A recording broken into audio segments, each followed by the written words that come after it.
Olá pessoal, tudo bem? Hoje eu estou aqui para fazer uma orientação para ajudá-los, na correção do PET volume 2 da parte de língua portuguesa deste ano, de 2021.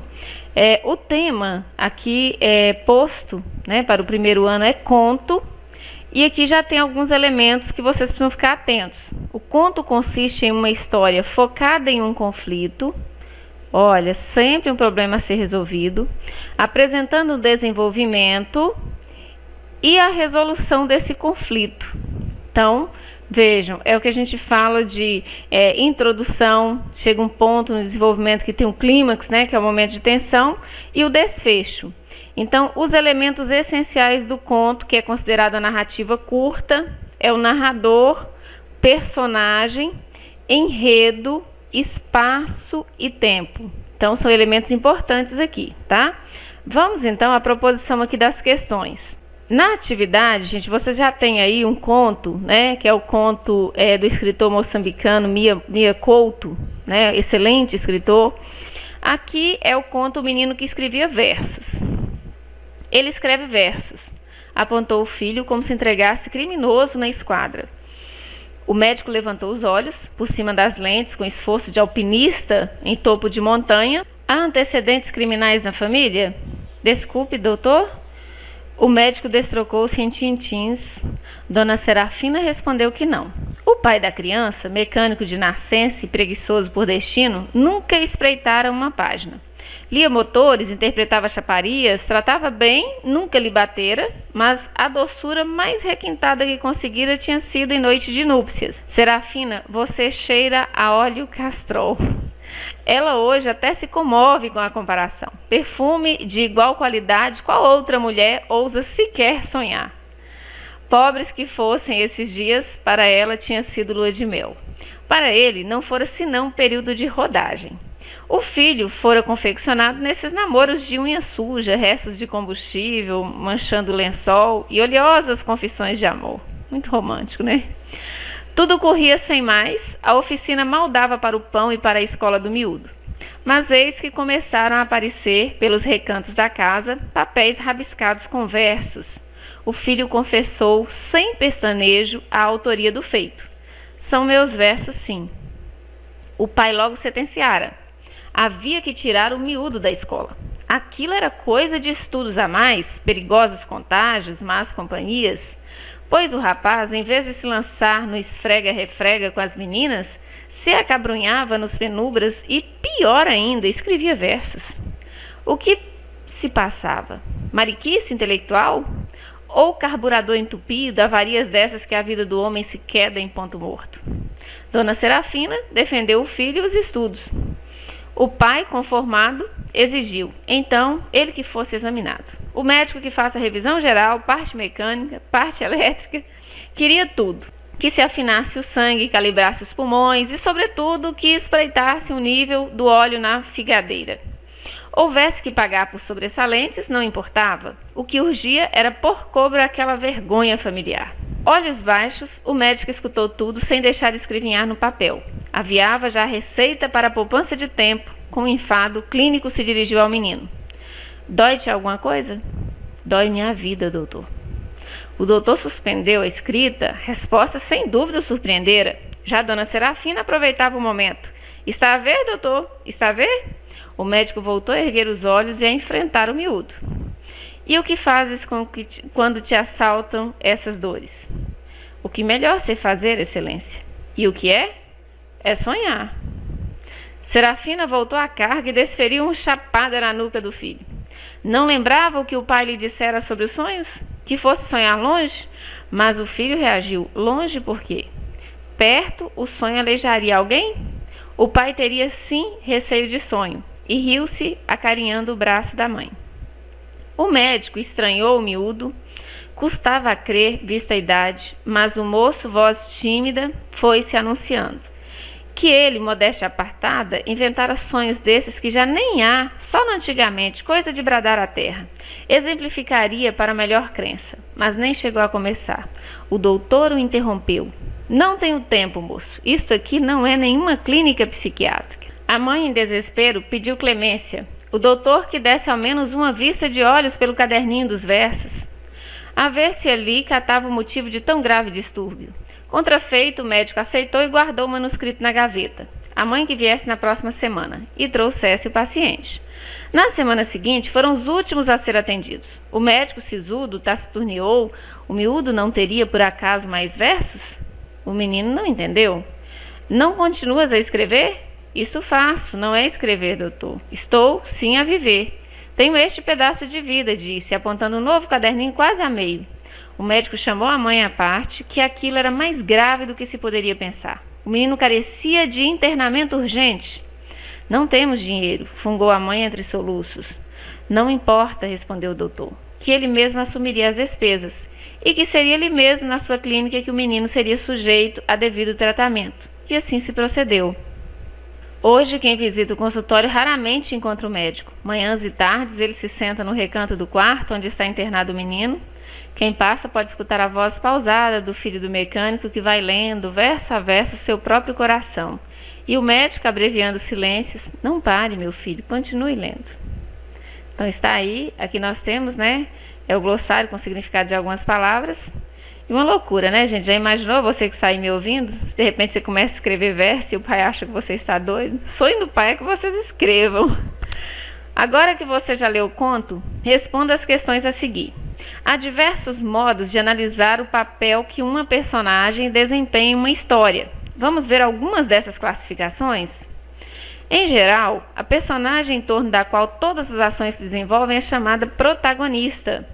No conto lido, qual personagem é responsável pela progressão dos fatos na história? Descreva.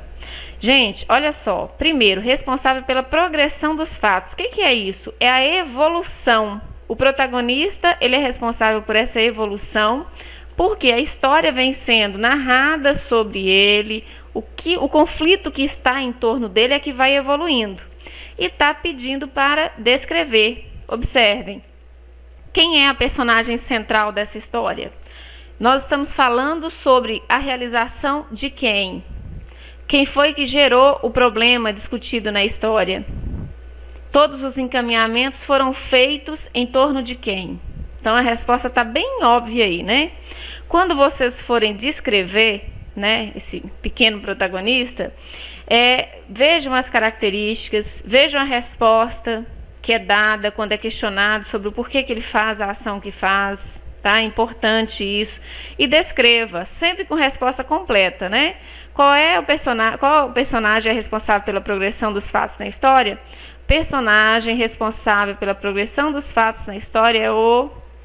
Não vou dar resposta, não é possível, já está dado aí praticamente. Que apresenta as seguintes características. E aí, para descrever esse personagem, vocês precisam lembrar, sim, as características que aparecem, para ele não são características físicas, são características psicológicas, né? Quando ele fala a única coisa que ele tem para poder, que ele considera como vida. Então, que pessoa é essa? Como que ele se apresenta psicologicamente aí? Nessa letra B, nós temos assim: a personagem que se opõe ao protagonista por meio de suas ações é o antagonista. No conto lido, que personagem é essa? Descreva. Então vejam, nós temos sempre esses pares, vem de antônimo, né? O contrário. É aquele que se contrapõe ao protagonista. No conto lido, que personagem que é essa? Descreva. Então quem é que faz com que, por exemplo, toda a situação do menino seja vista como um problema? Quem que começa implicando com isso? Quem é que figura? Vejam que, para aqueles que porventura observam assim, nós temos aí o menino, o médico, o pai e a mãe. Então nós temos dessa forma, né? A mãe, na verdade, é aquela que defende a criança. O médico tenta encontrar. E o pai? O que faz o pai aí? Né? Aí vocês vão ver, quem for, vocês vão descrever. Tem características, se tiver característica física bem detalhada aí, iniciem com respostas completas, né? No conto lido, o antagonista é representado por fulano, cujas características são... e coloque aí o que vocês vão buscar lá no texto em termos de características. Na letra C nós temos assim: as personagens ainda podem desempenhar diferentes funções na história, as chamadas personagens secundárias ou coadjuvantes. Aqui é importante, gente, essas personagens secundárias ou coadjuvantes, elas podem ser consideradas figurantes ou coadjuvantes, tá? Então, as figurantes são aquelas que não têm muita participação. Mas no caso dessas secundárias, que nós também podemos chamar de coadjuvantes, o que elas fazem? Elas são aquelas que não são as protagonistas, mas têm papel essencial na narrativa. Elas também são responsáveis, viu, pela evolução do texto. Então, isso é importante de se frisar. Agora, quem são elas? Eu disse a vocês, nós temos aí, ó, o menino, o pai, a mãe e o médico. E aí, tirando o protagonista, que é aquele que está no núcleo da história, tirando o antagonista, que é aquele que vê um problema lá no que o menino fazia, quem são os personagens que sobraram aí? Tá muito claro. E o papel delas na narrativa, aqui já não é tão simples de responder. No conto lido, primeiro resposta completa, tá? As personagens secundárias são, então vamos lá, fulano e cicrano, nós temos duas, tá? O papel delas na narrativa, e aí vocês já podem até utilizar para responder uma forma que é um pouquinho mais técnica, tá? Porque o papel delas na narrativa, vocês podem colocar de forma separada, né? Uma é responsável por instaurar o clímax da história, vocês podem pensar assim, e outro auxilia no desfecho da história, porque uma começa a buscar resolução para o protagonista, né? E leva assim ao topo máximo, e o outro é que apresenta um desfecho para o assunto, talvez não mais esperado, mas é o desfecho, para vocês entenderem qual que é o papel delas na narrativa, viu? E aí a dica está dada. O conto é uma narrativa geralmente curta, em que as ações das personagens se desenvolvem a partir de um único motivo. Qual evento desencadeia as ações da personagem protagonista? Olha só, aqui já torna a dar dica para vocês. Então, nós temos o único evento lá. Qual que era o único evento que nós tivemos? Olha, o problema todo foi criado em torno de quê? Porque o personagem protagonista fazia o quê? Então, ok, qual evento desencadeia as ações da personagem protagonista? O evento que desencadeia as ações da personagem protagonista é o fato de ela escrever, e aí vai. O objetivo da personagem protagonista representa seu objeto de desejo. Assim, ao ser afastado dele, instaura-se o conflito. Na narrativa lida, qual é o conflito vivido pela personagem? Tá? Vivido pela personagem principal. Então vejam, aqui é muito simples de vocês escreverem, porque na verdade, quando a gente coloca aqui, ó, esse conflito, ele se deu entre duas pessoas, né? Então foi um conflito estabelecido entre a relação de pai e filho, né? E o que acontecia em relação a essas duas pessoas? Aí é só responder aqui, ó.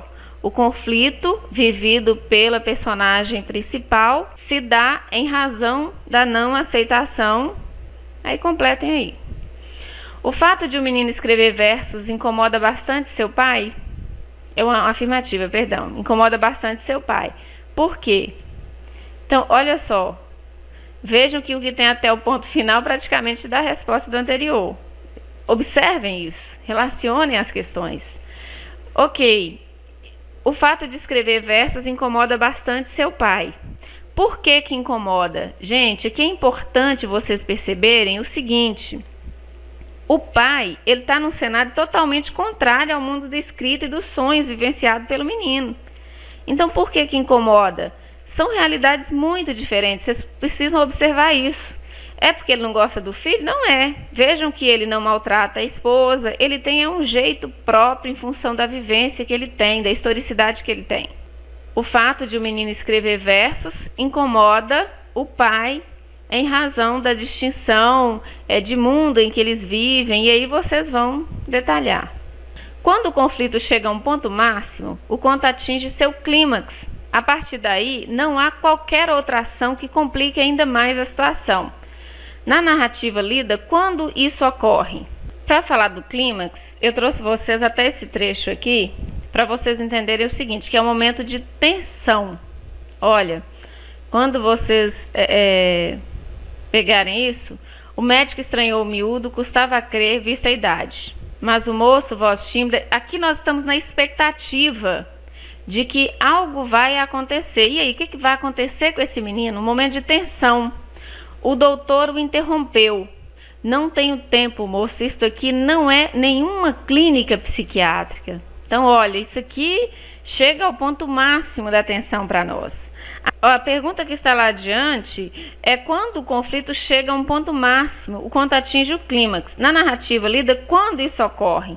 Então, eu estou convidando vocês a fazerem a leitura desse trecho, porque aqui nós temos essa representação, e com as palavras de vocês retornem lá para poder concluir a resposta. Esse é um PET bastante longo, né, em relação aos demais. Aqui nós temos por que o médico sugeriu que o moço fosse internado e em sua própria clínica. No final nós temos isso aqui com clareza, né, porque nós percebemos que ele queria, na verdade, o menino era próximo dele. Era, como se diz, para que ele pudesse vivenciar aquilo que a gente entende que foi agradável a ele, né? Resolvido o conflito, bem perto do final do conto, uma nova situação se estabelece e põe fim à história. É o momento do desfecho ou desenlace. Na história lida, qual situação estabelece a resolução do conflito?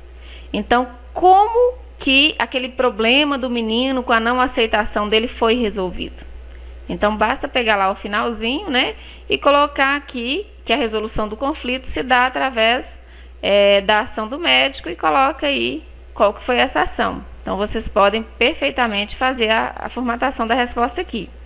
A narrativa tem um final esperado ou surpreendente? Explique. Aí já é uma resposta bastante pessoal, né? Para mim, por exemplo, ela tem um final surpreendente, porque eu não imaginava que o médico fosse fazer aquele processo de internar o menino ali para usufruto. Quanto ao narrador, no conto, o menino que escrevia versos, a história é contada por alguém que não participa da história. Quer dizer, o narrador não é personagem do conto. Como se classifica esse tipo de narrador? Que outras características lhe são conferidas, né?